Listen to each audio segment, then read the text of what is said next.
what's up backyard yan? Kumusta kayo? Kumusta? Yan. Boknoise Vlog nga pala. So, for today's video natin mga kabakyard is day 5 na natin ng pag-vlog. So, ngayong araw na to mga kabakyard is ang gagawin nating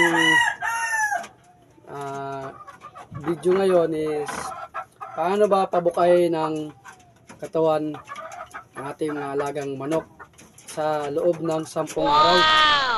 Yun ang ating video natin ngayon mga kabakyard. So bago tayo pumunta sa ating video mga kabakyard is nais ko lang kayong munting channel yan, Boknoise Vlog.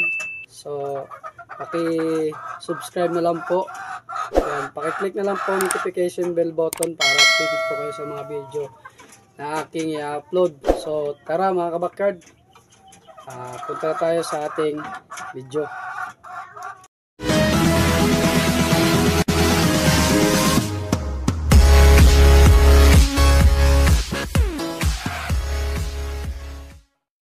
So ayan mga kabakyard, ang procedure po ng ating pagpabuka ng katawan ng ating mga manok is unang-una, kailangan po nating purgahin. Yan, purgahin po natin sila ng hapon, yung wala nang laman yung kanilang laman yung kanilang butsi.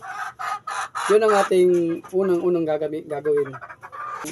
Ating gagamitin pampurga is yung astig dewormer. Yan, astig.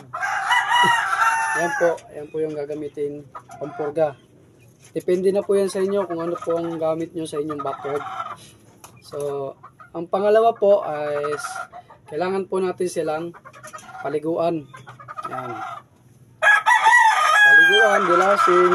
So, kayo na pong bahala kung ano pong shampoo ang gagamitin nyo. Pagdating po ng hapon, bigyan po natin sila ng complex. Yan, yung Belamil. Depende na rin po sa inyo kung ano pong gamit yung turok sa kanila. So, pangatlo mga kabakyard is kailangan po natin silang bigyan ng vitamins. Yan. Painumin po natin sila ng vitamins. Depende na rin po sa inyo kung ano pong vitamins ang gagamitin nyo. So, ako mga kabakyard is gamit ko lang po dito is yung ating Herb Ox. Yan, Herb Ox. Tapos yung B12 natin, yan, B12 at yung calcium. So, sa mga, mga baby stag, mga 1 month to 4 months, ito po yung gamit ko, yan, multivitamins. Depende na rin po yun sa inyo kung ano pong gamit nyo sa inyong backyard. Yan, syempre yung Herbotics na, yan, Herbotics natin, yung probiotic na galing po kay Sir Milbert Flores. Yan. Para po bumuka yung kanilang katawan.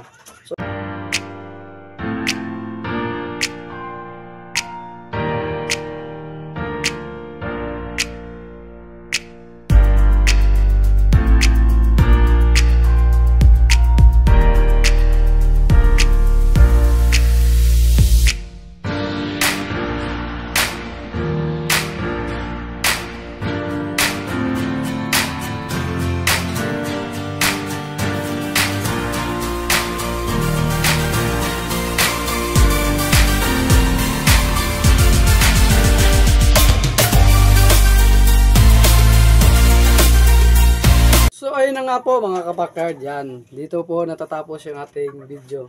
Sana po ay nagustuhan nyo po yung aking munting share po sa inyo. Yan. At bago ko po tapusin yung ating video sa araw na to, nanyanyakan ko po kayong ulit mag-subscribe sa aking YouTube channel. Yan. Boknoise Vlog. Hindi po nga kalimutan. Sa mga lahat po ng subscriber ko, maraming salamat po sa inyo. Yan.